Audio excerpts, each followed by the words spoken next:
Hello friends, कैसे हो सब लोग। Welcome to Affairs Cloud learn to lead. तो आज हम डिस्कस करने वाले हैं 3 और 4 दिसंबर के बहुत ही इंपॉर्टेंट करंट अफेयर्स। सो आप यहाँ पे देख सकते हो, दो बहुत ही अच्छी इमेजेस आपको दिख रही होंगी आज की न्यूज़ की। लेकिन आज हम डिस्कस करेंगे 10 से 11 बहुत ही इंपॉर्टेंट न्यूज़ेस। तो बिल्कुल लास्ट तक जो है वो देखते रहें वीडियो को, और लाइक और सब्सक्राइब यार जरूर कर दिया करें। आप लोग लाइक और सब्सक्राइब बहुत कम करते हैं, तो वीडियो से आगे बढ़ने से पहले लाइक जरूर कर दें वीडियो को। लेकिन एक दो चीजें मैं आपके साथ डिस्कस करूंगा कि आप हमारी अफेयर्स क्लाउड की जो पीडीएफ सब्सक्रिप्शन है वो आप बाय कर सकते हैं। बहुत ही आसान मेथड है, उसके दो मेथड से आप इसको परचेज कर सकते हैं। या तो आप हमारी वेबसाइट पे जाएं affairscloud.com/current affair, या फिर इसी वीडियो के नीचे एक लिंक जो है वो गिवन है, तो उस लिंक के ऊपर भी क्लिक करके आप उस एरिया में पहुंच सकते हैं। तो हम आपको क्या प्रोवाइड करेंगे, हम आपको प्रोवाइड करेंगे डेली पीडीएफ। डेली पीडीएफ में दो तरह की पीडीएफ्स आपको मिलेंगी। एक में थ्योरेटिकल करंट अफेयर्स होंगे उसी दिन के, और एक क्वेश्चन एंड आंसर फॉर्मेट में आपको करंट अफेयर्स दिए जाएंगे। नेक्स्ट होगा वीकली पीडीएफ का सेक्शन, अगेन बहुत इंपॉर्टेंट है क्योंकि current affairs week wise arrange है। नेक्स्ट होगा वीकली टेस्ट, जिसमें आप अपने आप को माप सकते हो, आप अपने आप को जान सकते हो कि मुझे कितने करंट अफेयर याद रहते हैं, और आप दोबारा से भी उसको रिवाइज कर सकते हो। तो बहुत इंपॉर्टेंट हो गया। नेक्स्ट मोस्ट इंपॉर्टेंट सेक्शन जो है वो है मंथली पीडीएफ सेक्शन, क्योंकि इसमें हम आपको 5 तरह की पीडीएफ प्रोवाइड करते हैं। ये अकॉर्डिंग टू आप अपने एग्जाम के थ्रू यूज कर सकते हैं। जैसे पहली पीडीएफ जो है वो स्टडी पीडीएफ है, मतलब इसमें हम आपको थ्योरेटिकल करंट अफेयर्स प्रोवाइड करते हैं। नेक्स्ट है क्वेश्चन एंड आंसर पीडीएफ। इसमें जो भी थ्योरेटिकल करंट अफेयर्स हैं वो क्वेश्चन एंड आंसर फॉर्मेट में मिलते हैं, क्योंकि ये देखा गया है कि क्वेश्चन एंड आंसर फॉर्मेट में आप क्वेश्चंस को इजीली रिवाइज कर सकते हैं।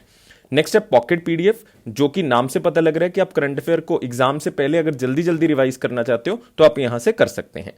नेक्स्ट है banking, finance and economy PDF. नाम से पता लग रहा है फिर से कि ये उन बच्चों के लिए खास करके हम तैयार करते हैं जो बैंकिंग एग्जाम की तैयारी कर रहे हैं, लाइक आरबीआई की तैयारी कर रहे हैं, एसबीआई की तैयारी कर रहे हैं, आईबीपीएस की कर रहे हैं, या कोई इंश्योरेंस एग्जाम की तैयारी कर रहे हैं, क्योंकि उसमें बैंकिंग अवेयरनेस पूछी जाती है।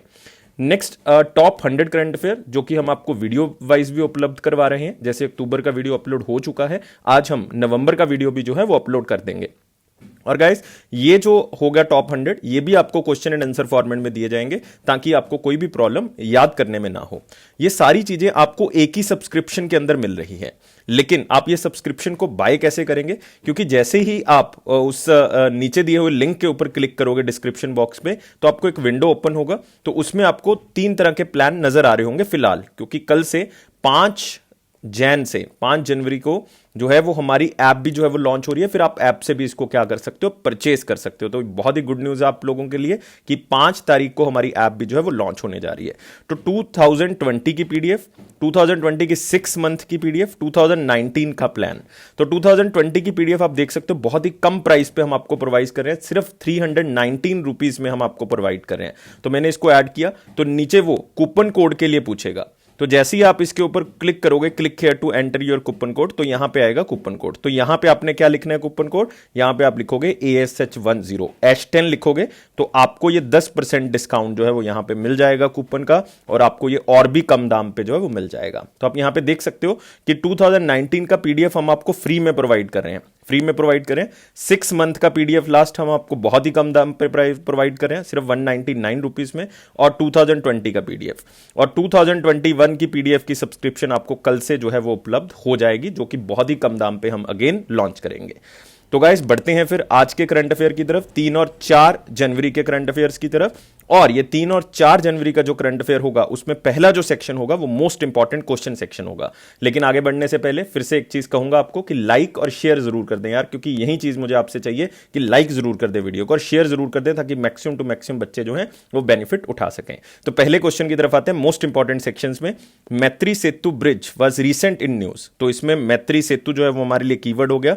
और this bridge will connect India and which country. तो इंडिया और कौन सी कंट्री को कनेक्ट करता है। तो हम पहले भी इस तरह की एक न्यूज को कवर कर चुके हैं, तो आपने मुझे बताना है कि ये कौन सी कंट्री को कनेक्ट करता है। तो बहुत ही सिंपल है आंसर, मेरे साथ आंसर को मैच करें। कोई भी क्वेश्चन करने से पहले वीडियो को पॉज जरूर कर लिया करें और मेरे साथ आंसर को मैच कर लें।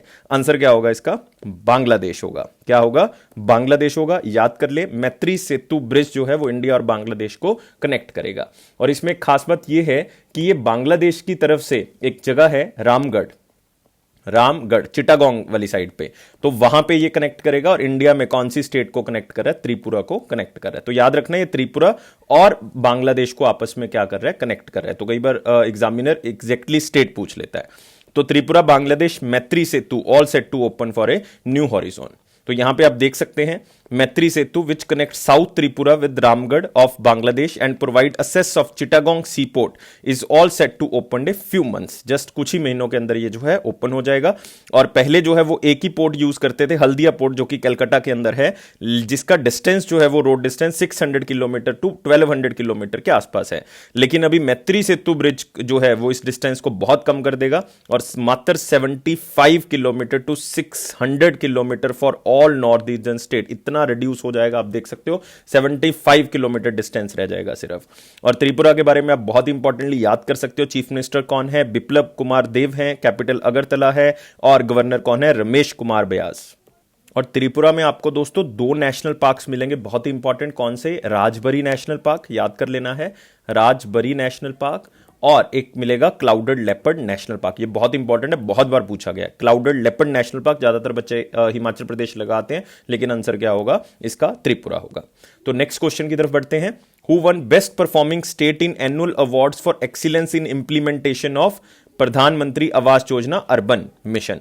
तो किसको बेस्ट परफॉर्मिंग स्टेट का अवार्ड मिला है एक्सीलेंस इन इंप्लीमेंटेशन ऑफ प्रधानमंत्री आवास योजना अर्बन? अर्बन के बारे में बात कर रहे हैं, रूरल के बारे में बात नहीं कर रहे, क्योंकि ये 2 हैं, प्रधानमंत्री आवास योजना अर्बन।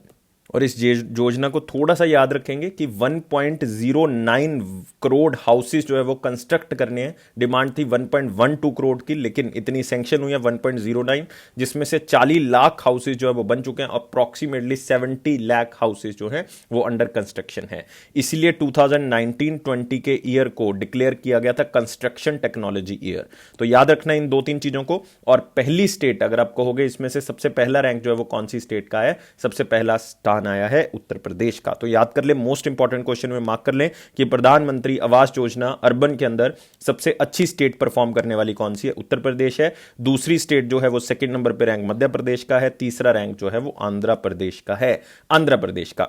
लेकिन आपने याद रखना है इसमें 2-3 कैटेगरीज होती हैं। एक तो होती है स्टेट्स की कैटेगरी, एक यूटीज की कैटेगरी, एक नॉर्थ ईस्टर्न और हिली स्टेट की कैटेगरी। तो तीनों कैटेगरीज को आपने याद रखना है। अगर नॉर्मल स्टेट कैटेगरी में पूछ ले तो उत्तर प्रदेश, अगर आपको बेस्ट परफॉर्मिंग यूटी में पूछ लें then it is Puducherry guys. Again बहुत ही खुशी की बात है कि यूटीज में पुडुचेरी जो है वो सबसे अच्छा परफॉर्म कर रही है, और नॉर्थ ईस्टर्न और हिली स्टेट में जो है वो त्रिपुरा सबसे आगे है।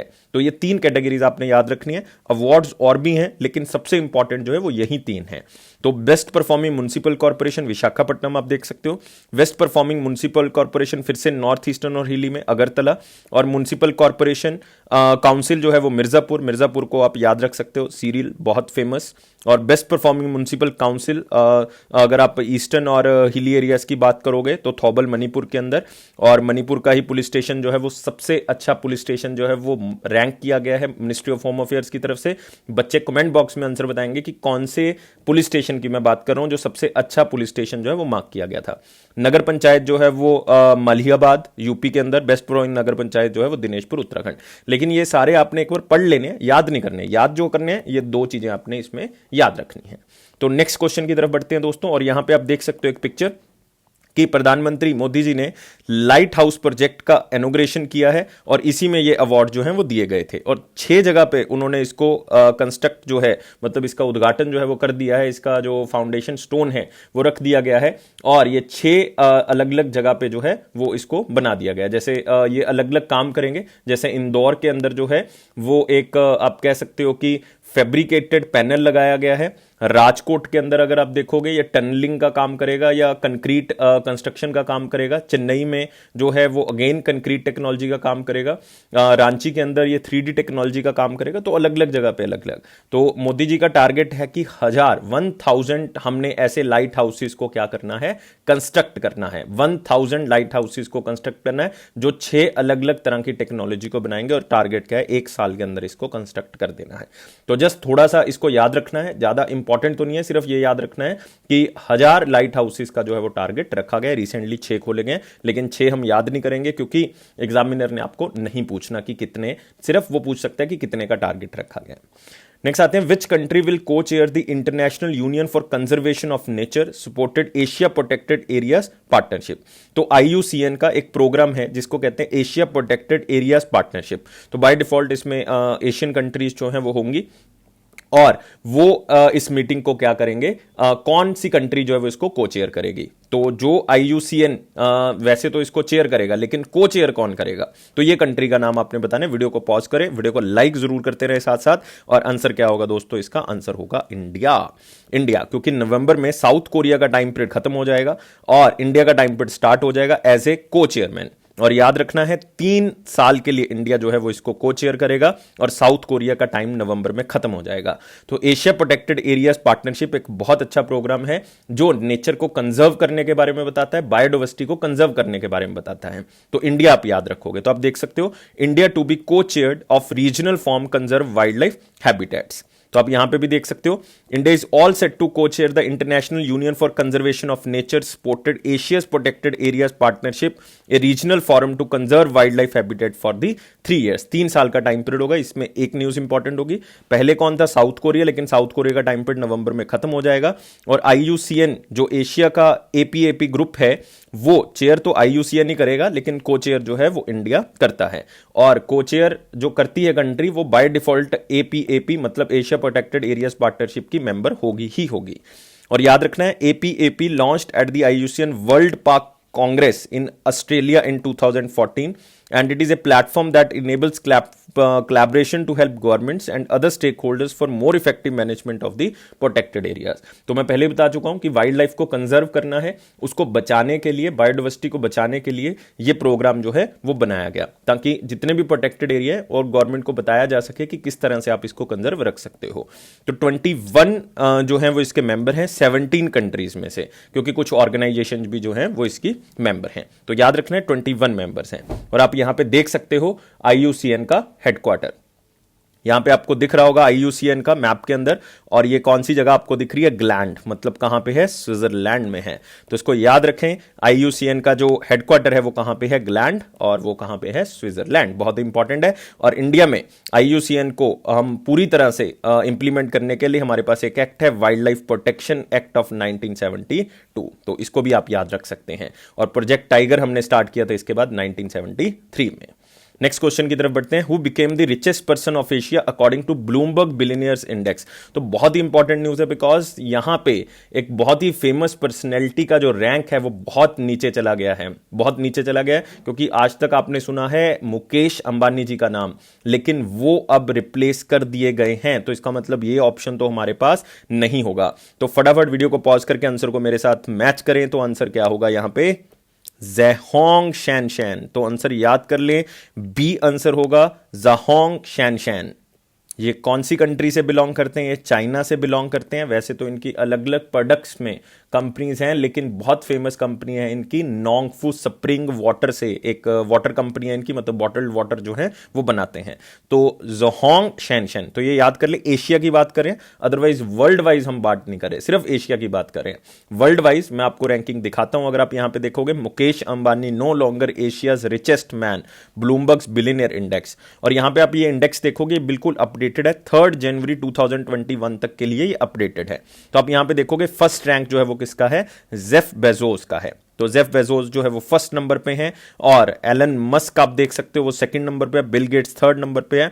और यहां पे अगर आप मुकेश अंबानी की तरफ जाएंगे तो वो 12th रैंक जो है वो मुकेश अंबानी का। तो आपको एग्जामिनर ये भी पूछ सकता है कि मुकेश अंबानी जो है वो कौन से रैंक पे चले गए हैं। तो और आप देख सकते हो 11th नंबर पे आपको मिलेंगे ज़ेहोंग शैनशैन। बहुत ही कम डिफरेंस है अगर आप देखोगे यहां पर, लेकिन फिर भी आपने जो है वो याद रखना है, मात्र $2 बिलियन का जो है वो डिफरेंस है अगर आप यहां पे देखोगे। और फिर भी आपने याद रखना है कि एशिया के सबसे जो रिचेस्ट पर्सन है वो कौन है, ज़ेहोंग शैनशैन, और चाइना से बिलोंग करते हैं। और मुकेश अंबानी का जो रैंक है वो 12th रैंक है। याद रखना, आपने बहुत ही इंपॉर्टेंट न्यूज आप यहां पे कवर कर रहे हो, इसको बहुत ही इंपॉर्टेंट सेक्शन में कवर कर रहे हो। तो आप यहां पे देख सकते हो ज़ेहोंग शैनशैन, जो जिनको लॉन वॉल्फ भी कहा जाता है, और वो अंबानी जी को रिप्लेस कर देते हैं as he is one of the fastest in the history to achieve the feat. तो बहुत ही तेजी से वो आगे बढ़ रहे हैं।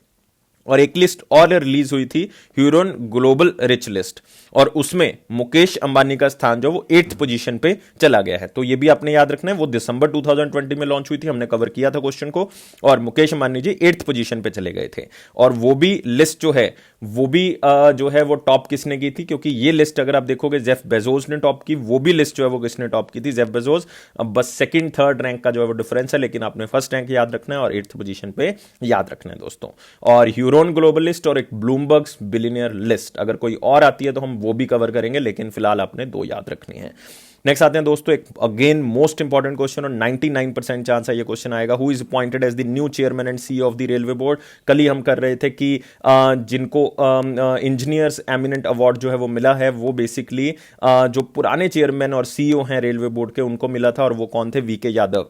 लेकिन वीके यादव जी का टाइम पीरियड खत्म हो गया, 1 साल पूरा हो चुका है, तो अब नए पर्सन आए as a new chairman of CEO of the railway board. तो आंसर क्या होगा, सुनीत शर्मा होगा। तो याद रखना है सुनीत शर्मा, बहुत ही इंपॉर्टेंट नाम यहां पे आप कर रहे हो और बहुत ही इंपॉर्टेंट न्यूज है। वीडियो को लाइक जरूर कर दें इसी के साथ कि आपने एक बहुत ही अच्छी न्यूज जो है वो कवर कर ली है।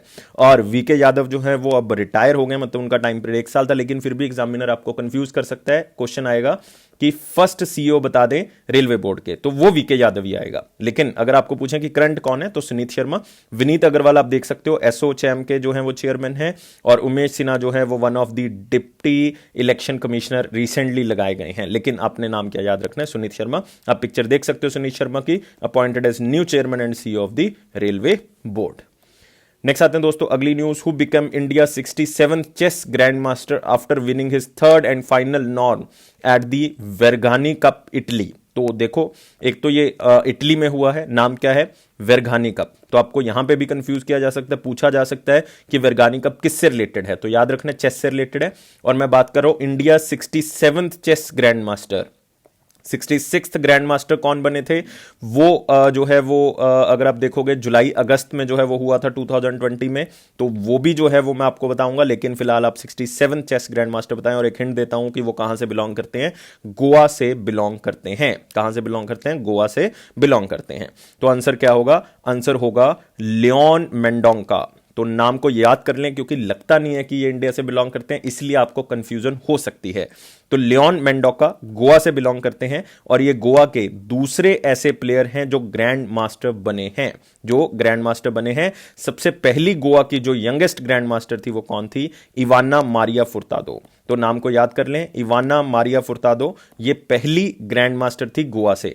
लेकिन लियोन मेंडोका अभी जो है वो 67th चेस ग्रैंड मास्टर बने हैं। तो आप फोटो देख सकते हो लियोन का, और इंडिया 67th ग्रैंड मास्टर जो बन चुके हैं, और इन्होंने इटली के अंदर ये टूर्नामेंट जीत लिया। और ये मात्र कितने साल के हैं, सिर्फ 14 साल के हैं। तो आप यहां पे देख सकते हो Mendonca is only the second grand master from Goa, क्योंकि गोवा से पहली कौन है, इवाना मारिया फुर्तादो। तो नाम को याद कर लेना है।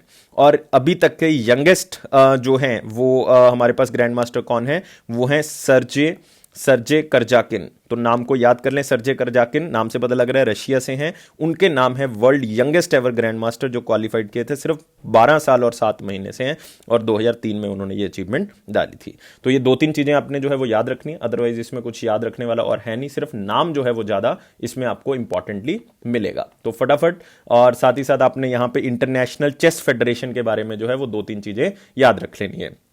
सबसे इंपॉर्टेंट है कि इसका हेडक्वार्टर कहां पे है, हेडक्वार्टर है लुसान स्विट्जरलैंड। कहां पे है, लुसान स्विट्जरलैंड। और इसके प्रेसिडेंट कौन है, अर्काडे द्वोरकोविच। तो नाम को याद कर लें, अर्कादे द्वोरकोविच। लेकिन इंटरनेशनल चेस फेडरेशन का हेडक्वार्टर ज्यादा पूछा जा सकता है, आपको प्रेसिडेंट पूछने के चांसेस जो हैं वो कम है। तो मैं बात कर रहा था 66th ग्रैंड मास्टर की। 66th ग्रैंड मास्टर जो इंडिया से बने थे वो 23 साल के थे, आकाश थे, वो चेन्नई से बिलोंग करते थे, तमिलनाडु से बिलोंग करते थे। और बहुत ही इंपॉर्टेंट है, वो जुलाई में टूर्नामेंट हुआ था 2020 में, और वो 66th ग्रैंड मास्टर बने थे। तो 66th भी याद रखना है, आकाश फ्रॉम चेन्नई, और यहां पे 67th भी आप याद रखेंगे, लियोन। नेक्स्ट सेक्शन आते हैं वेरी इंपॉर्टेंट क्वेश्चन सेक्शन के ऊपर, और ये रहा पहला question. What is the name of e commerce portal which was recently unveiled by the khadi and village industry commission. तो खादी और विलेज इंडस्ट्रीज को बढ़ाने के लिए तो एक नया पोर्टल जो है वो लॉन्च किया गया है, ताकि खादी प्रोडक्ट्स को आगे बढ़ा सकें, और खास करके वुमेन एंटरप्रेन्योर जो लोकल बिजनेसमैन है वो आगे बढ़ सकें। तो आंसर इसका क्या होगा, आंसर वीडियो को पॉज कर ले, और आंसर क्या होगा, ekhadiindia.com। तो इसको याद कर ले, सी आंसर होगा ekhadiindia.com। तो यहां पे देख सकते हो, मिनिस्ट्रीज, खादी आम, khadi and village industry commission launches e commerce portal ekhadiindia.com। और गाइज याद रखना है कि खादी विलेज इंडस्ट्री कमीशन जो वो कौन सी मिनिस्ट्री के अंदर आएगा, बाय डिफॉल्ट सिंपल है, micro small and medium enterprises के अंडर आएगा। और इसकी एक खास बात ये है कि ये मिनिस्ट्री जो है उन्हीं के अंडर आती है जो रेलवे जो ट्रांसपोर्ट के हमारे मिनिस्टर हैं, नॉट रेलवे, जो ट्रांसपोर्ट के मिनिस्टर हैं, और वो कौन है, नितिन गडकरी जी। तो इसको याद रखना है कि खादी एंड विलेज इंडस्ट्री जो वो किसके अंडर आता है, ministry of micro small and medium enterprises. तो आप यहां पे देख सकते हो ये पहला इनिशिएटिव है गवर्नमेंट की तरफ से, ताकि ऑनलाइन शॉपिंग प्लेटफॉर्म जो है वो रूरल इकोनॉमी के लिए भी जो है वो हम क्या कर दें, ओपन कर दें। मतलब वो भी अपने प्रोडक्ट्स जो है वो घर पे बनाते हैं, वो ऑनलाइन प्लेटफॉर्म पे डाल सकें और उनको बेचा जा सके। तो इसमें 50,000 प्रोडक्ट्स जो है वो 500 वेरिएशंस के अलग अलग जगह पे बेचे जाएंगे। इससे क्या होगा, आत्मनिर्भर भारत का जो लक्ष्य है वो भी पूरा होगा, और ऑथेंटिक खादी ट्रेडमार्क जो है वो हम उन प्रोडक्ट्स के ऊपर लगाएंगे, ताकि ये लोगों को विश्वास हो कि ये ओरिजिनल प्रोडक्ट्स जो है वो आप तक पहुंच रहे हैं। तो यही मेन इनिशिएटिव है कि इसी के थ्रू जो है वो हम क्या कर सकते हैं, सेलर्स को और बायर्स को आपस में जोड़ सकते हैं। तो याद रखना आपने, और खादी विलेज इंडस्ट्रीज के बारे में आपने याद रखना है कि इसका हेडक्वार्टर मुंबई महाराष्ट्र है, और एक khadi and village industries commission act बनाया गया था 1956 में, जिसके तहत ये कमीशन जो है वो बनाया गया था। चेयरमैन कौन है, विनाय कुमार सक्सेना, लेकिन हमारे लिए इंपॉर्टेंट नहीं है, लेकिन आप याद कर सकते हो विनाय कुमार सक्सेना, लेकिन बहुत से नाम है आपके लिए याद करने के लिए, तो इसको छोड़ सकते हो आप। तो नेक्स्ट क्वेश्चन आते हैं, Indian army and which company will produce 12 patrol boats for Pangong lake in eastern Ladakh. तो यहां पे इंपॉर्टेंट हो जाता है पेंगोंग लेक, क्योंकि अभी डिस्प्यूटेड एरिया जो है वो मार्क था, क्योंकि वहां पे कुछ चाइनीज कंस्ट्रक्शन जो है वो मिल रही थी, जिसके कारण इंडिया और चाइना के बीच में डिस्प्यूट बढ़ा था। तो इसलिए बहुत इंपॉर्टेंट हो जाते हैं कि ये पेंगोंग लेक जो है वो कौन सी यूटी में आ जाती है, तो ये लद्दाख में आ जाता है। तो इंडियन आर्मी और किस कंपनी ने 12 पेट्रोल बोट्स जो है वो वहां पे स्टैब्लिश करने की बात कही है, और वो कंपनी जो है वो इंडियन आर्मी को 12 पेट्रोल बोट्स बना के देगी, ताकि वो चाइना के साथ जो है वो हम जो कन्फ्लिक्ट हैं उसको रिजॉल्व कर सकें, और साथ में हम अपनी वहां पे पेट्रोल बोट्स लगा सकें कि आगे से चाइना वहां पे कोई इन्वेजन ना कर सके। तो आंसर क्या होगा, इसका आंसर होगा डी, गोवा शिपयार्ड लिमिटेड ऐसा करेगा। तो याद रखना है, इंडियन आर्मी और गोवा शिपयार्ड के बीच में ये हुआ 12 पेट्रोल बोट जो है वो वहां पे बनाई जाएंगी। कहां पे, पैनगोंग लेक, जो कि कहां पे, लद्दाख में। और आप यहां पे देख सकते हो एक बहुत ही इंटरेस्टिंग फोटो कि पैनगोंग लेक जो है वो 26 जून 2020 को आप देख रहे हो, यहां पे आपको चाइनीज कंस्ट्रक्शन थोड़ी बहुत मिलेगी दिखी हुई, लेकिन फिर जब हमने रिटेलिएट किया तो 10 जुलाई 2020 को आपको यहां पे दिखेगा नो चाइनीज कंस्ट्रक्शन। तो वो आते हैं, बीच में कंस्ट्रक्शन करते हैं, और फिर जो है मतलब वो एक तरह से आप कह सकते हो कि एग्रीमेंट को इन्वेड करते हैं। तो इसलिए बहुत जरूरी है कि यहां पे अगर पेट्रोल बोट्स होंगी तो इसको हम क्या कर सकते हैं, रोक सकते हैं। तो ये है पैनगोंग लेक, जो कि बहुत ही खूबसूरत लेक है। कभी भी अगर आप लद्दाख जाएं तो इसको देख के जरूर आएं, बहुत ही खूबसूरत है। नेक्स्ट आते हैं, who has signed an MOU with Deen Dayal Antyodaya national rural livelihood mission for undertaking economic support program to boost the livelihood. तो किसने जो है वो साइन किया है, ताकि Deen Dayal Upadhyaya national rural livelihood mission के साथ, ताकि जो लोगों को रहने योग्य चीजें हैं वो प्रोवाइड की जा सके, लोगों को इकोनॉमिक सपोर्ट जो है वो प्रोवाइड की जा सके।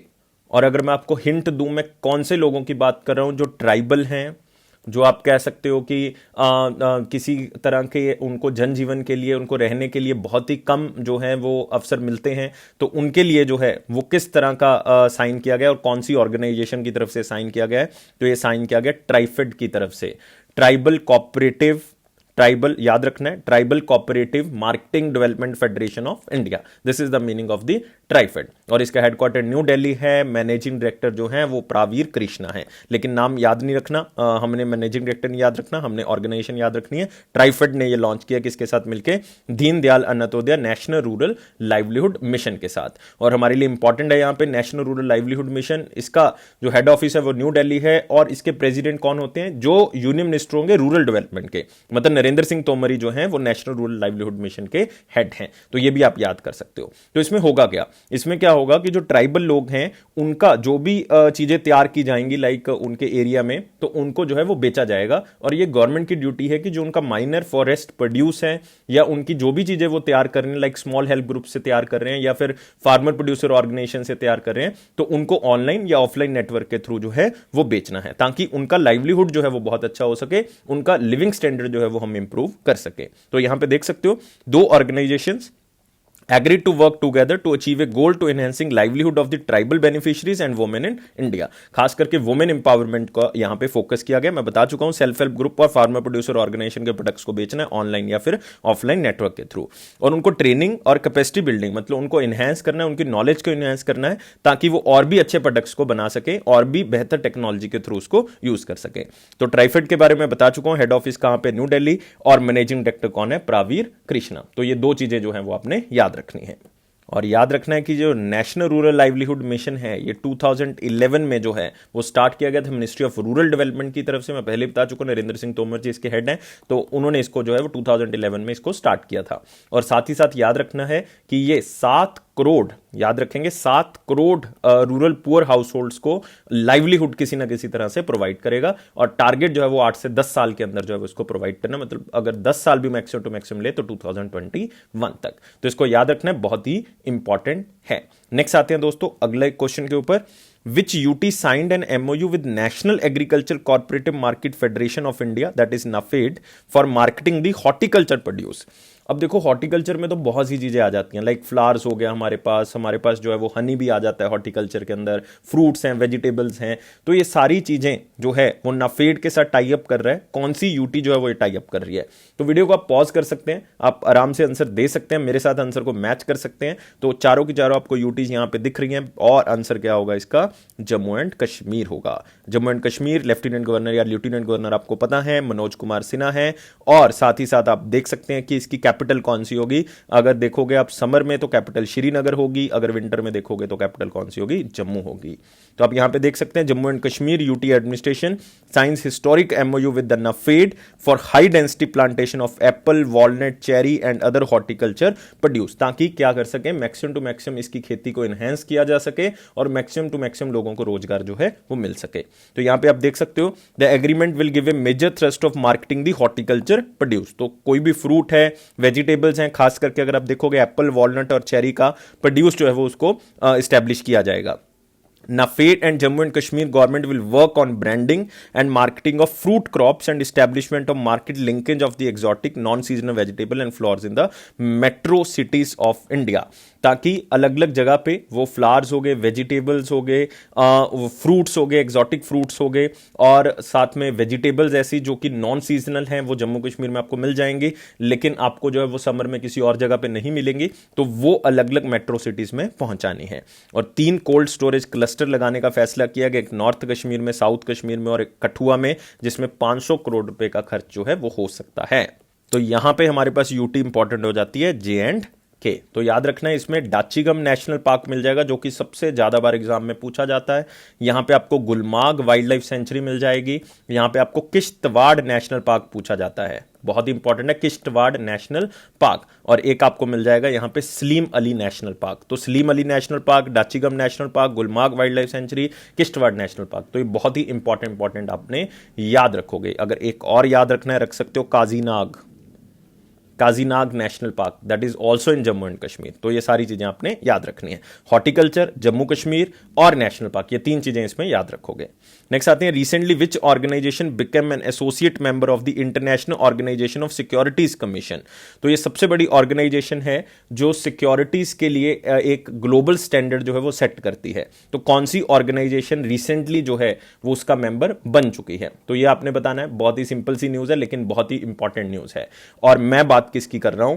IFSCA की, जिसका नाम है international financial service centre authority. 2 चीजें इसमें बहुत इंपॉर्टेंट है, इसका हेडक्वार्टर गांधीनगर में है और इसके पहले चेयरमैन कौन है? इंजेती श्रीनिवास। ये क्वेश्चन आना है दोस्तों, ये क्वेश्चन आना है, 90% चांस है कि ये क्वेश्चन आएगा। और इसका हेडक्वार्टर कहां पे? गांधीनगर, गिफ्ट सिटी जिसको हम कहते हैं, वहां पे इसको बनाया गया है। ये फाइनेंशियल सर्विसेज को देखेगा, फाइनेंशियल एक्टिविटीज को रेगुलेट करेगा, बहुत ही इंपॉर्टेंट है, जिसमें ये अब सिक्योरिटी कमीशन का भी क्या बन चुका है? मेंबर बन चुका है। तो आप यहां पे देख सकते हो IFSCA international financial service centre authority becomes associate member of IOSCO। इसका मतलब क्या है? International organisation of securities commission. याद रखना है इसको, बहुत ही इंपॉर्टेंट है। और इसका हेडक्वार्टर आपको कहां पे मिलेगा? मैड्रिड, स्पेन के अंदर। Madrid, Spain. तो आप यहां पे देख सकते हो, अब ग्लोबल स्टैंडर्ड सेट करती है ये ऑर्गेनाइजेशन पूरे वर्ल्ड में, और सबसे बड़ी ऑर्गेनाइजेशन है जो इंटरनेशनल लेवल पे ऐसे ग्लोबल स्टैंडर्ड सिक्योरिटी मार्केट के लिए जो है वो सेट करती है। कैपिटल मार्केट है उसके लिए जो है वो ये क्या करती है, सेट करती है। और एक्सचेंज इंफॉर्मेशन जो है क्या होगा, ग्लोबल लेवल पे, रीजनल लेवल पे, और वो कॉमन जो लोग हैं उनको हर जगह पे जो है वो सेम प्राइस पे ये चीज मिल सके।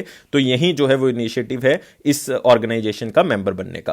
तो IFSC is a unified authority for regulating all the financial activities eight IFSC in India. तो याद रखना है कि सारी फाइनेंशियल एक्टिविटीज को कंट्रोल करने के लिए, रेगुलेट करने के लिए ऑर्गेनाइजेशन का निर्माण किया गया। कब किया गया? 2020 में। इसके लिए एक एक्ट बनाया गया था 2019 में, और इसका हेडक्वार्टर गांधीनगर है, और फर्स्ट चेयरपर्सन कौन है? इंजेती श्रीनिवास। तो ये दो तीन चीजें आपने याद रखनी है, यही इंपॉर्टेंट है इसमें। नेक्स्ट क्वेश्चन के ऊपर आते हैं। RuPay partner with which bank to launch an innovative payment solution for Indian merchants RuPay POS in association with PayNearby. तो कौन से बैंक की बात कर रहा हूं जो रुपे के साथ मिलके एक RuPay point of sale machine जो है वो लॉन्च कर रहा है। ये बेसिकली कोई फिजिकल मशीन नहीं है, ये आपके मोबाइल के अंदर ही जो है वो यूज किया जा सकता है, मतलब वहीं पे आप जो है वो पेमेंट कर सकते हो, आपको मशीन से कार्ड को स्वाइप करने की जरूरत नहीं है। तो वो रुपे पीओएस कौन से बैंक ने स्टार्ट किया? वो आरबीएल बैंक ने जो है वो स्टार्ट किया है। तो आप यहां पे देख सकते हैं, RuPay partners with RBL bank to launch RuPay POS. तो यहां पे मेन कीवर्ड क्या है? रुपे पीओएस, और वो आरबीएल बैंक की तरफ से लॉन्च किया गया। ये बताया national payment corporation of India की तरफ से। तो आप यहां पे देख सकते हो, the collaboration will transform smartphones into merchant point of sale, मतलब जो उनके फोन है उसी को पॉइंट ऑफ सेल में कन्वर्ट कर देगा। और साथ ही साथ कॉन्टेक्टलेस पेमेंट जो है वो आप कर सकते हो अप टू ₹5,000। सिर्फ आपने अपने मोबाइल में उस ऐप के ऊपर टैप करना है, जहां पे नियर फील्ड कम्युनिकेशन जो है वो मोबाइल फोन में इनेबल होगा। और इससे क्या होगा, जो micro small and medium enterprises हैं या लोकल स्टोर्स हैं, जिसमें आप करियाना स्टोर्स हो गए आप लेके जाते हो, या रिमोट एरिया में आप कुछ खरीदने जा रहे हो, तो वहां पे आप इसका यूज जो है वो कर सकते हो, ताकि डिजिटल इंडिया इनिशिएटिव को और भी बढ़ाया जा सके। तो यहां पे हमारे पास इंपॉर्टेंट हो जाता है आरबीएल बैंक। इसके एमडी और सीईओ कौन है? विश्ववीर आहूजा। नाम को याद कर ले, विश्ववीर आहूजा। हेडक्वार्टर मुंबई, महाराष्ट्र। और टैगलाइन क्या है? अपनों का बैंक। टैगलाइन क्या है? अपनों का बैंक। नेक्स्ट न्यूज की तरफ बढ़ते हैं। Which year has been set as the base year by the RBI for digital payment index. क्योंकि आरबीआई जो है वो डिजिटल पेमेंट इंडेक्स रिलीज किया करेगा। उन्होंने ये बात जो है वो पहले बाई मंथली पॉलिसी में भी की थी, मॉनेटरी पॉलिसी के अंदर भी की थी, लेकिन वो बेस ईयर कौन सा डिसाइड कर रहे हैं डिजिटल पेमेंट इंडेक्स को कंपेयर करने के लिए, मतलब आज का निकालना है, पिछले साल का निकालना है, तो वो कौन सा बेस ईयर लेंगे। तो आंसर इसका सिंपल है। आंसर क्या होगा? बच्चे वीडियो को पॉज करें और आंसर को मैच करें। आंसर क्या होगा? सी, 2018 जो है वो बेस ईयर लिया जाएगा डिजिटल पेमेंट इंडेक्स के अंदर। तो आप देख सकते हो, and will digital payment index capture the extent of digitalisation of payment across the country, ताकि मैक्सिमम टू मैक्सिमम डिजिटलाइजेशन जो है वो अचीव की जा सके। तो 2018 जो है वो बेस ईयर लिया जाएगा, और उसका स्कोर जो है वो 100 सेट कर लिया है, जिसको कंपेयर करके अगर आप 2019 से देखेंगे तो इतने परसेंट जो है वो हो चुका है, 153.47, मतलब 53% जो है वो यहाँ पे इंक्रीज मिलेगा। और मार्च 2020 में अगर आप देखोगे ये स्कोर जो है वो बहुत आगे बढ़ चुका है, मतलब हम डिजिटलाइजेशन की तरफ जा रहे हैं। तो इस न्यूज़ में सबसे इंपॉर्टेंट चीज़ क्या थी? डिजिटल इंडेक्स था। दूसरी न्यूज़ थी बेस ईयर था। तीसरी चीज़ इसमें डिप्टी गवर्नर्स, क्योंकि आपको पता है कि एम राजेश्वर राव जो है वो नए डिप्टी गवर्नर लगाए गए हैं, और विभू प्रसाद कनगो, महेश कुमार जैन, मिशेल देबापात्रा और एम राजेश्वर राव, ये 4 डिप्टी गवर्नर। अब कोई भी पोजीशन जो है वो खाली नहीं है, पहले अक्टूबर से पहले ये पोजीशन जो है वो खाली थी, तो याद रखना है, बहुत इंपॉर्टेंट है। नेक्स्ट आते हैं इंपॉर्टेंट क्वेश्चंस की तरफ, और ये रहा उसमें पहला question. Asian development bank and government of India signs $231 million loan agreement to enhance power generation capacity in which state. कौन सी स्टेट में पावर जनरेशन कैपेसिटी के लिए एग्रीमेंट साइन किया गवर्नमेंट ऑफ इंडिया ने और एशियन डेवलपमेंट बैंक ने? तो रिसेंटली एशियन डेवलपमेंट बैंक और गवर्नमेंट ऑफ इंडिया का पावर जनरेशन कैपेसिटी को अच्छा करने के लिए मेघालय स्टेट के लिए भी यह साइन हुआ था। अभी जो साइन हुआ है वो किसके लिए हुआ है? असम के लिए साइन हुआ है। तो आप यहां पे देख सकते हो, ADB signed $231 million loan for the Assam, ताकि पावर जनरेशन कैपेसिटी को बढ़ाया जा सके। और खास करके वो किसके ऊपर काम कर रहे हैं? वो काम कर रहे हैं Kopili hydro electric power plant, हमने पहले भी बात की थी, 120 मेगावाट का ये है, ताकि अच्छी पावर इलेक्ट्रिसिटी जो है वो उनको मिल सके। और असम के बारे में बात करेंगे, असम की कैपिटल दिसपुर है, चीफ मिनिस्टर जो है वो सर्बानंद सोनोवाल हैं, गवर्नर कौन है? जगदीश मुखी हैं। तो ये तीनों चीजें याद रखनी है। और नेशनल पार्क बहुत इंपॉर्टेंट है, और 6th national park recently add हुआ है, कौन सा? Raimona national park. कहां पे ऐड हुआ है? असम के अंदर। और वैसे भी आप याद रख सकते हैं काजीरंगा है यहाँ पे, मानस है यहाँ पे, नमेरी नेशनल पार्क मिल जाएगा, दिब्रू शैकोवा आपको मिल जाएगा, ये सारी चीजें आपको यहाँ पे मिल जाएंगी।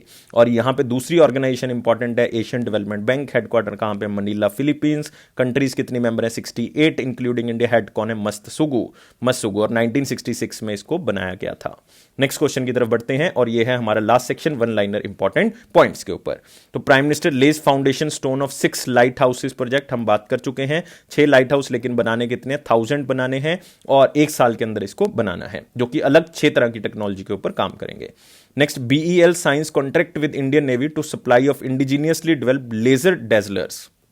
और गाइस ये लेजर डेजलर काम क्या करते हैं, लेजर डेजलर का काम है कि ये कोई भी सस्पिशियस कोई व्हीकल आ रहा है उसको रोकना है किसी भी तरह से। नॉन लिथल वेपन्स होते हैं, इससे किसी को नुकसान नहीं होता।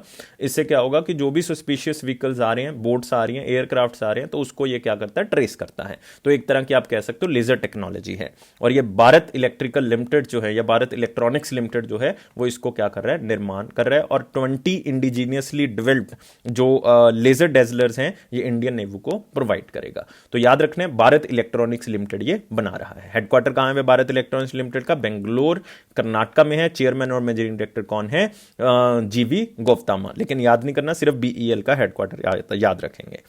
Next, GRSC delivers 8th and final ship of MK4 class INLCU L58 to Indian navy. तो कोई ज्यादा इंपॉर्टेंट क्वेश्चन नहीं है, इसलिए हम इसको वन लाइनर में कवर कर रहे हैं। लेकिन फिर भी आप जो है वो एक बार इसको पढ़ा होगा तो आपको याद रहेगा। जो हमारे पास garden reach ship builders and engineers limited है कलकत्ता वेस्ट बंगाल के अंदर, उन्होंने जो है वो एक लैंडिंग क्राफ्ट यूटिलिटी, LCU का मतलब है लैंडिंग क्राफ्ट यूटिलिटी, जो है वो डिलीवर की है किसको, इंडियन नेवी को। तो ये इतना का आपने याद रखना है, अदरवाइज कोई खास इंपॉर्टेंट इसके अंदर है नहीं। नेक्स्ट, त्रिपुरा बांग्लादेश मैत्री सेतु बात कर चुके हैं। और 12 पेट्रोल बोट्स जो हैं वो बनाई जाएंगी। कौन बनाएगा, गोवा शिपयार्ड बनाएगा। कहां पे, पैनगोंग लेक पे। और गोवा का 14 ईयर ओल्ड लियोन मेंडोका जो है वो 67 चेस ग्रैंड मास्टर बन चुके हैं। और 66 कौन थे, 66 थे आकाश चेन्नई से। तो ये आपने बिल्कुल याद रखना है। तो नेक्स्ट आते हैं 1 और 2 जैन 2021 के आंसर की बारी आ चुकी है। तो यहां पे देखोगे, who recently became the youngest mayor of India on December 2020। तो आंसर बहुत सिंपल था इसका, और जितने भी बच्चों ने आंसर दिए सबने आंसर सही दिया, 100% आंसर आर राइट। नहीं तो क्या होता है कि एक आधा आंसर जो है वो गलत हो जाता है, लेकिन यहां पे सब बच्चों के आंसर जो है वो सही थे। आंसर क्या था इसका, आर्या राजेंद्रन, जो कि कहां से बिलोंग करती हैं, चेन्नई से बिलोंग करती हैं। और चेन्नई से ही जो है वो उन्होंने ये मेयर की सीट जीती है। 21 ईयर्स ओल्ड हैं, सिर्फ 21 साल की हैं आर्या राजेंद्रन। और ये कौन सी पार्टी से बिलोंग करती है, CPIM से बिलोंग करती है, मतलब communist party of India, Marxist से बिलोंग करती है। और youngest mayor of the country, और याद रखना है she became the mayor of the capital of Kerala. वो त्रिवेंद्रपुरम कॉर्पोरेशन की जो है वो मेयर बनाई गई हैं। तो याद रखना है आंसर क्या होगा, केरला। तो शायद मैं पहले चेन्नई बोल गया था, तो थोड़ा सा इसको करेक्ट कर लियो, तो आंसर क्या होगा, केरला होगा। तो यहां पे 2 आंसर बहुत ही अच्छे से दिए हुए हैं इन बच्चों ने। वैसे तो सर भी आंसर जो है बहुत अच्छे थे, लेकिन इन्होंने बहुत ज्यादा डिटेल में इस चीज को बताया। तो जो बोले शंकर अग्निहोत्री जी हैं उन्होंने आंसर बताया, अग्रहारी जी तो उन्होंने आंसर बताया, और श्वेता ने जो है वो आंसर यहां पे नीचे बताया। तो याद रखना है कि आपने भी आंसर देना है, बहुत अच्छे से देना है, 1-2 एडिशनल इंफॉर्मेशन बतानी है ताकि सब बच्चों तक वो इंफॉर्मेशन पहुंच सके। तो जैसे इन्होंने बताया कि 21 साल की उम्र है, राज्य केरला है, राजधानी त्रिवेंद्रपुरम है, मुख्यमंत्री पिनराई विजयन है, गवर्नर आरिफ मोहम्मद खान है। नेशनल पार्क जो है वो साइलेंट वैली, इराविकुलम जो है ये नेशनल पार्क इंपॉर्टेंट हैं। तो ये आपने याद कर लेना है। नेक्स्ट आते हैं, अब आते हैं क्वेश्चन ऑफ द डे। और क्वेश्चन ऑफ द डे है, which was the only authorised bank in India to issue the electoral bond as the of December 2020। तो ये आपने बताना है कि कौन सा बैंक जो है वो ऑथराइज्ड बैंक है जो इलेक्टोरल बॉन्ड्स को इशू कर सकता है। तो 5 ऑप्शन है, और मेरी आपसे रिक्वेस्ट है कि आप ऑप्शंस को जो भी पढ़ रहे हो वो आंसर जो है वो बिल्कुल कमेंट बॉक्स में देना है, इन्हीं ऑप्शन से आपने आंसर देना है। Thank you guys. और आप वीडियो को यार लाइक जरूर कर दें, क्योंकि हम बहुत मेहनत करते हैं, हमारी टीम बहुत मेहनत करती है करंट अफेयर्स के लिए, तो वो एक लाइक जरूर आपसे चाहेगी।